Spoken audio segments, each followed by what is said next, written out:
สวัสดีค่ะ Welcome to Speak Thai right now with me, Kruu Gift.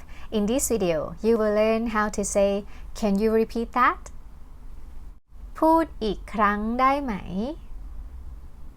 พูด means to speak. อีกครั้ง means again. And ได้ไหม is the question word, means can you in this sentence. Now you repeat after me. พูดอีกครั้งได้ไหม พูดอีกครั้งได้ไหม And you can add the polite particle to soften the meaning because you're asking somebody to help you. So I recommend that. Okay, if you want to say, can you repeat that? How do you say it? Excellent!